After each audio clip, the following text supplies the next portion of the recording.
Sabe, às vezes, as coisas mais antigas guardam os maiores segredos. E é exatamente isso que acontece com uma tradição de Natal de mais de 1500 anos. Parece que tem uma mensagem escondida ali, uma resposta direta esperando para ser descoberta. Então, vamos juntos desvendar esse mistério. Então, a grande questão é: que segredo é esse escondido em cânticos tão antigos? A resposta, olha que incrível, está num tipo de código, um acróstico, que transforma uma série de orações antigas num diálogo que ninguém esperava. E aqui estão elas, as 7 famosas antífonas do Ó. Elas são cantadas naquela semana finalzinha antes do Natal, sabe? 17 a 23 de dezembro. Cada dia, uma invocação, um chamado diferente para o Messias esperado, usando um título lá do Antigo Testamento. O segredo está na primeira letra de cada título em latim, S-A-R-C-O-R-E. Olhando assim, né, parece só um monte de letra solta. Pois é, mas aqui que está o pulo do gato. A chave do mistério não está na ordem em que elas são cantadas no dia a dia. A verdadeira genialidade, o segredo mesmo, só aparece quando a gente faz o caminho inverso, quando lemos essas iniciais de trás para frente. Hiero cras. Em latim, isso quer dizer eu estarei lá amanhã. Pensa só nisso. É como se fosse a resposta de Cristo ao anseio do seu povo.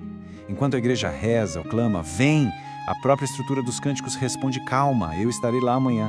É uma promessa que está literalmente embutida na oração. Incrível, né? Bom, agora que o segredo foi revelado, vamos entender de onde vieram essas orações. Então, para a gente captar toda a profundidade dessa mensagem, a gente precisa dar um passo atrás e entender, afinal, o que são essas tais antífonas? Olha, elas são muito antigas. Acredita-se que nasceram lá pelo século VI em comunidades de monges. Já no século VII, o uso delas na Inglaterra era conhecido. E o mais legal é que até hoje elas continuam firmes e fortes, marcando essa preparação final para o Natal. Todo ano elas são cantadas na oração da noite, às vésperas. E a estrutura delas é bem particular, tem um padrão. Todas começam com aquela interjeição ó, sabe, que expressa um espanto, uma admiração. Depois, cada uma invoca Cristo com um título messiânico diferente: Sabedoria, Senhor, Raiz de Jessé, e todas elas terminam com um pedido bem forte: Veni, que em latim é vem. É uma construção que vai criando uma expectativa que só aumenta, dia após dia. Ok, então o ponto todo é entender como esses títulos constroem essa mensagem. Vamos começar decodificando a segunda parte da resposta, cras, que significa amanhã. Essas 4 primeiras antífonas que a gente vai ver, elas representam a longa espera do povo de Israel.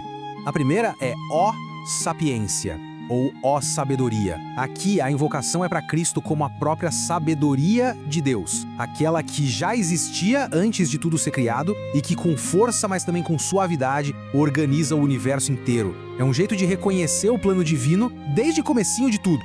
Depois vem ó Adonai. Adonai é um termo hebraico cheio de respeito para se referir a Deus, usado para não ter que pronunciar o nome sagrado YHWH. Essa antífona nos lembra daquele momento em que Deus aparece para Moisés na sarça ardente e depois entrega a lei no Sinai.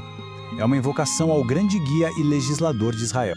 Aí temos ó Radix Yesse, ou ó Raiz de Jessé. Isso aqui é uma referência direta à profecia de Isaías, que dizia que um descendente viria do tronco de Jessé, que era o pai do famoso rei Davi. Esse título é importante porque ele ancora a esperança messiânica na linhagem humana, real, mostrando que o Messias esperado também seria gente como a gente. E fechando essa parte, ó Clavis David, ou ó Chave de Davi.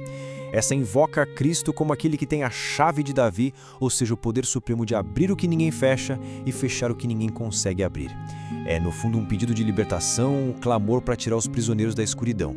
E agora, a narrativa muda. Depois de todo aquele anseio expresso em cras, as próximas 3 antífonas formam a resposta de Deus, erro, que significa eu estarei. Aqui a promessa começa a tomar forma, a se concretizar. Ó Orientes, ou ó Sol nascente. Essa antífona invoca Cristo como o sol que nasce, o esplendor da luz eterna. É um símbolo muito poderoso de esperança, né? A luz que chega para iluminar quem está no escuro, na sombra da morte. É a promessa de um novo dia. Na sequência, ó Rex Gentium, o Rei das Nações. Esse título é um chamado a ele como o desejado de todos os povos e também como a pedra angular, aquela que une o que antes estava separado, judeus e não judeus, num só povo. É a visão de um salvador para todo mundo. E então a gente chega no clímax, no dia 23 de dezembro, com Ó Emanuel. Esse é o título mais direto, mais íntimo de todos. Deus conosco.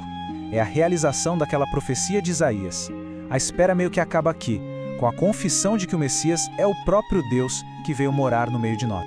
Tá, então, o que tudo isso significa no final das contas? Esse acróstico genial é muito mais que um joguinho de palavras. Ele revela uma verdade teológica muito profunda sobre como a fé lida com o tempo. Pensa assim, de um lado a gente tem todo aquele anseio do Antigo Testamento, uma esperança que se baseava em promessas do passado. Do outro lado, a gente tem a resposta de Cristo, que transforma essa espera numa promessa pro futuro, uma promessa certa. As antífonas fazem exatamente isso, elas unem esses dois tempos. E isso, de uma forma brilhante, ilustra um conceito conhecido como memória do futuro. Na liturgia, funciona assim. Ao lembrar das ações de Deus no passado, a promessa de salvação se torna algo presente, real, agora. A espera deixa de ser uma coisa passiva para se tornar uma expectativa vibrante, cheia de esperança. Erro ou crass é a memória de um futuro que já foi prometido e que, por isso, de certa forma, já está acontecendo. E essa espera ativa, essa expectativa, ecoa até a última página da Bíblia. O anseio das antífonas do Ó é o mesmo anseio da igreja em todos os tempos, e que é capturado perfeitamente nessas palavras finais. A promessa e a resposta, a certeza de que ele virá, amanhã.